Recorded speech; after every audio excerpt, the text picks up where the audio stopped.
Bonjour et bienvenue dans cette nouvelle vidéo du blog Digital Painting Tutorial. Dans la précédente vidéo, je vous donnais une méthode pour réaliser une silhouette.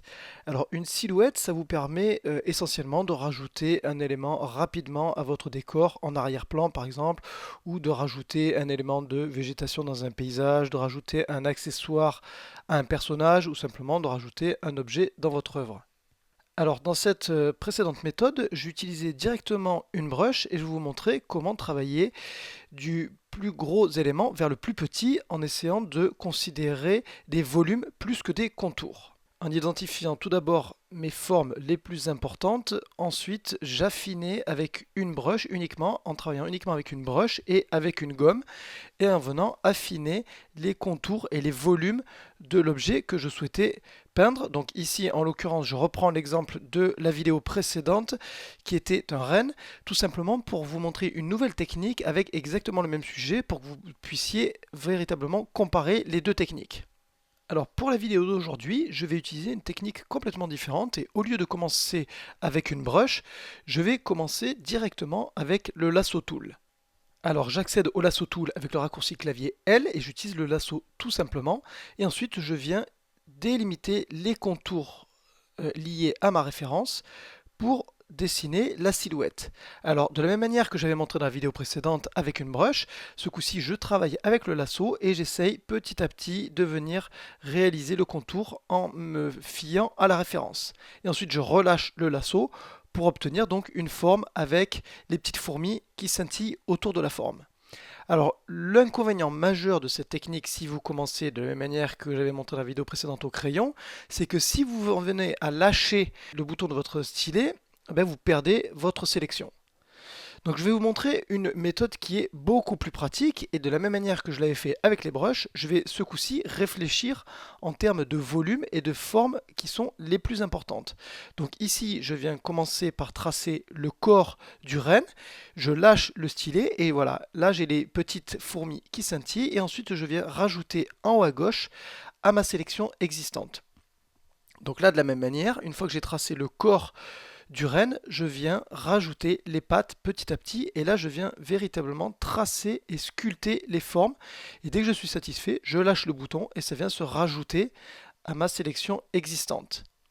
Donc les petites options que vous avez en haut à gauche des outils du lasso vous permettent tout simplement soit de rajouter à votre sélection existante, soit de calculer l'intersection de la sélection précédente et de la nouvelle sélection que vous venez de rajouter, ou alors tout simplement de venir enlever la sélection nouvelle par rapport à la sélection précédente que vous aviez déjà.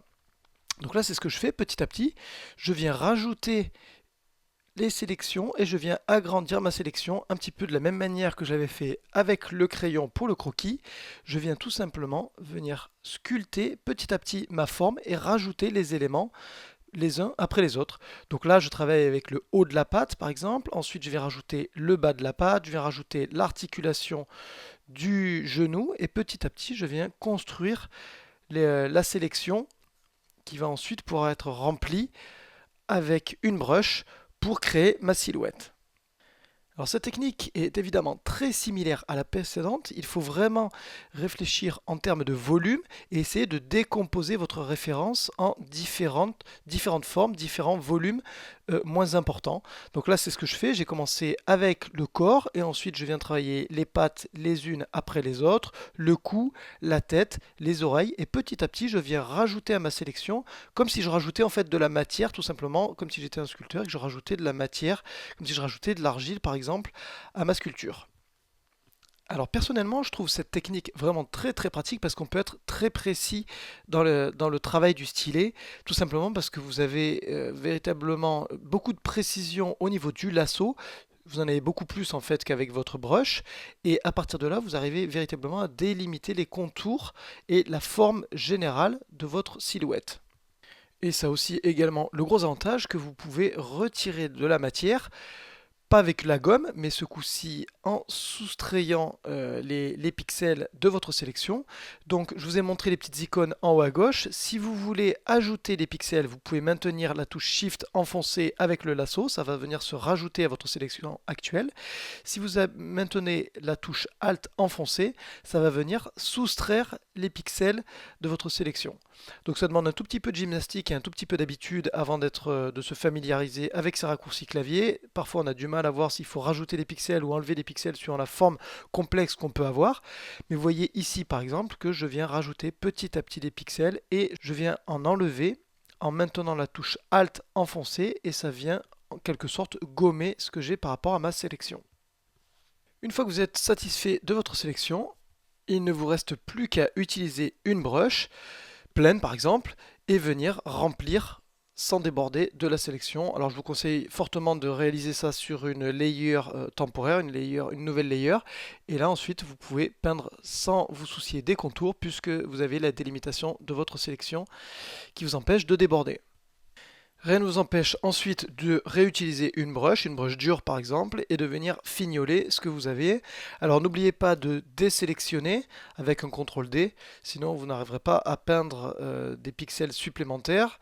Et vous utilisez ensuite une gomme dure et une brush dure pour venir modifier et venir affiner votre forme. Mais disons que de manière générale, vous avez pu très rapidement, grâce au lasso tool, pouvoir définir vos formes et construire petit à petit votre élément, votre sujet à partir d'une référence. Alors cette technique du lasso est extrêmement pratique pour créer une silhouette, pour créer une forme, mais je trouve qu'elle a quand même un inconvénient majeur, c'est qu'on se retrouve avec des contours qui sont extrêmement nets, comme s'ils avaient été coupés au couteau. Donc rien ne vous empêche de rendre les contours un petit peu plus flous, un petit peu moins nets, avec un blur gaussien à travers le menu de filtre. Et vous voyez tout de suite que ici les contours sont beaucoup moins nets et vous pouvez régler les paramètres du blur gaussien à votre goût. Alors voilà, à travers ces deux vidéos, je vous ai montré deux techniques différentes pour réaliser une silhouette. Une silhouette est vraiment très pratique si vous voulez rajouter un élément dans votre décor, par exemple, ou un accessoire à un personnage ou un objet, etc., ou des éléments de nature dans un landscape. Donc ces deux techniques sont vraiment très différentes. La première en utilisant uniquement une brush et la gomme. Et dans la deuxième technique, je vous ai montré comment réaliser une silhouette à partir du lasso en rajoutant des pixels et en soustrayant des pixels. Donc à travers ces deux vidéos, vous avez pu voir qu'il n'existe pas une seule manière de résoudre un problème.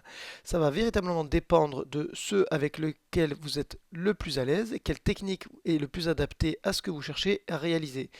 Donc ça, c'est vrai en général en digital painting, il n'existe pas une seule méthode pour arriver à vos fins. J'espère que cette vidéo vous a plu et je vous dis à très bientôt sur le blog.